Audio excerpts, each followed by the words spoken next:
r/AskReddit by Best of Reddit. What conspiracy theory do you believe in the most?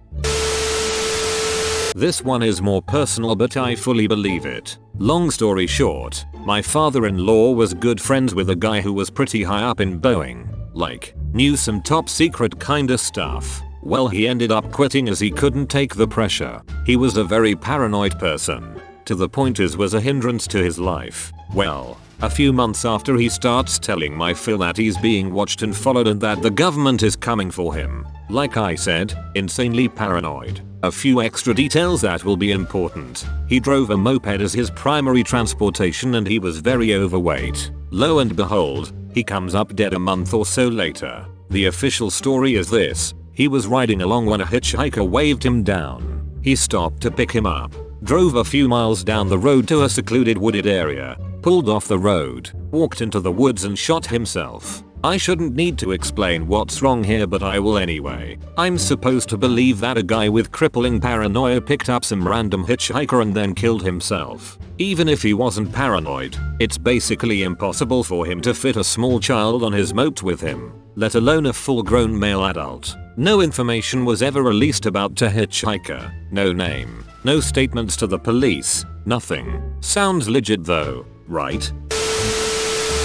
My girlfriend and I stopped in one when she needed a new mattress. Over the few I've seen my parents purchase, I learned you can haggle on mattress hard. Anyway, we go in, need a mattress, nothing fancy, blah blah. Ask about floor models or clearance. Guy says he has the last of a discontinued model that's not on display. $800 could do $125. Great. If it's here tomorrow, we'll come back with my pickup and take it. Come back the next day. Mention the discount you owned once. He looks in the computer and says, yeah, I've got two of one that are $800, a $900, and one a little smaller, twin versus single, I forget the one she needed, for $700. I say that we were here yesterday and worked out a deal on one of them. Remind him that we said they would come back tomorrow. He tells me that he doesn't remember us at all. Yesterday was busy and everyone shopping around says that. Now I've never seen a busy mattress store, period. We were the only customers in the store at the time. He says he could do $250 on that one to get rid of it,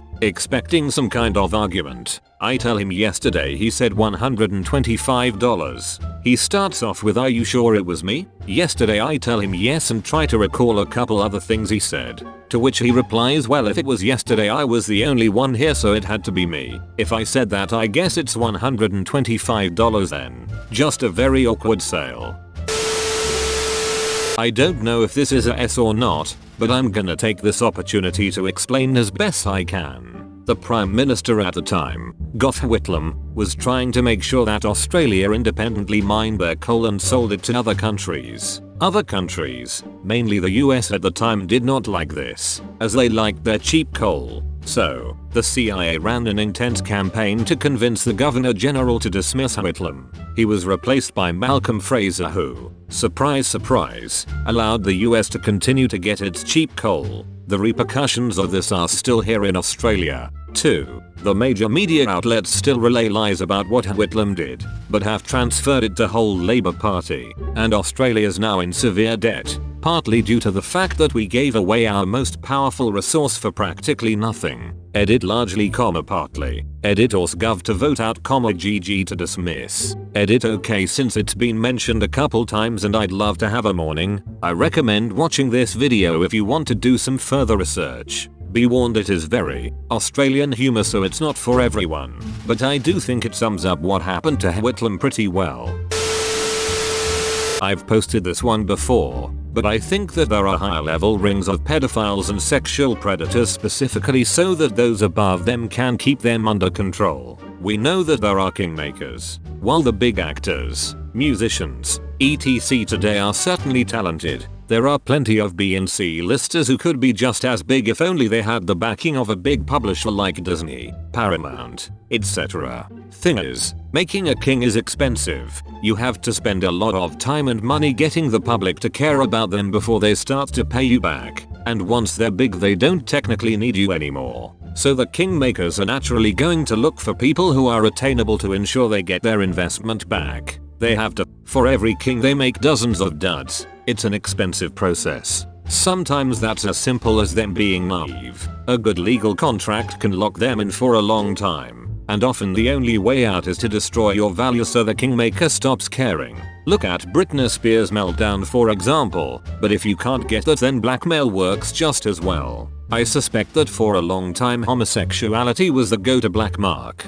That's why it seemed like for so long that the big names were always having gay scandals and the like. It was easy to stage, easy to feed them their vice of choice when they were good, and not illegal, just career suicide. So it was low risk high reward. But of course the downside to making a king is that he gets a good deal of power too, and eventually public opinion shifted and it became okay to be gay. Could still destroy some careers. The teen heartthrob loses a lot of his appeal when it turns out he's more interested in his very small male fanbase, but hardly enough to keep them from going solo or jumping to another label. So now they moved on to more shocking and illegal appetites. Harder to spot vulnerable marks and tougher to get them their vice of choice. But if it was easy to make a king, everybody would be doing it. Someone who abuses women or children isn't about to cross their handler. They shut up and take their cut. After all, they are still being handsomely rewarded. Just not as much as they could be making if they didn't have a publisher leeching out the lion's share of their profits.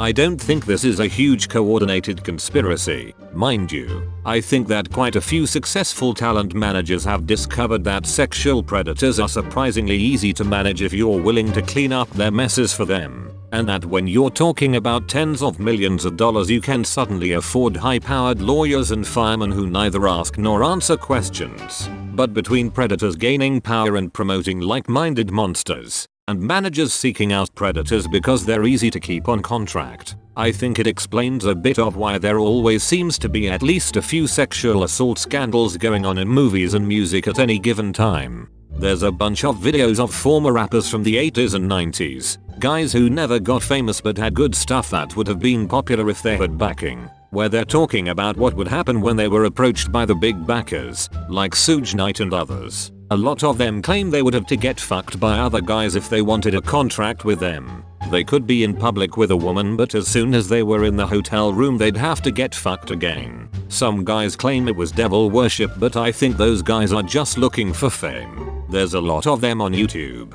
Some of the guys were up and coming stars too. Then all of a sudden they drop off the face of the earth. Edit. I'm too lazy to add links, but here are some videos I found that are similar to what I mentioned. I can't find the original videos I'm referring to, but I'm sure you could if you looked hard enough. Ali Vegas talks about demons in the industry. Fat Joe talks about the gay mafia running the industry. The Game talks about gay rappers. Pimp C talks about gay rappers. I'm really not finding any of the old videos I saw. I'm sorry, but I looked for them for a while. Male birth control advancements are being squashed by the pharma companies who produce the female contraceptive pill because of all the money the pill generates, despite it causing so many unsavory side effects. Example: Vasourgel, a non-invasive treatment for men that mimic a vasectomy but is completely reversible. It's been around since 2010 but can't get funding. I think it's because it is a once-off, maybe more than once depending on number of kids you want, treatment and reversal, and not a daily dose. So it is not a constant income. Why fund something that won't give you a steady stream of money, even if it means a healthier society? Edit. I am not talking about the male contraceptive pill or a spermicide gel. This is, for lack of better way to explain, an IUD type thing for men. Completely different to the male pill that has made mainstream media. It was developed in India and there are online sites for them to get funding through sponsors. This is my tinfoil hat theory. It's not based on meticulous research. The only thing I can defend about birth control for women is that it isn't always to prevent pregnancy. It's also used to help regulate hormones and periods, as well as treat certain thyroid and menstrual disorders, sometimes with other medications as well. Big Pharma may not want male birth control to be mainstream for that aspect, but female birth control is always going to be needed for reasons other than contraceptive. Edit. People are saying that taking BC is apparently a horrible thing. So I guess I've fucked up taking it for so long now. I've tried multiple hormone variants of the pill, along with a slew of other meds for my medical problems. I guess Big Pharma does fuck you in the end. I never realized that my anxiety, depression or female health could have been worsened by this. Some of us are just desperate for treatment of our illnesses. So with that I say fuck you Big Pharma. And thanks for all this info you guys have shared. It's been really enlightening into other health issues. Thanks for watching. Please like, subscribe, and comment.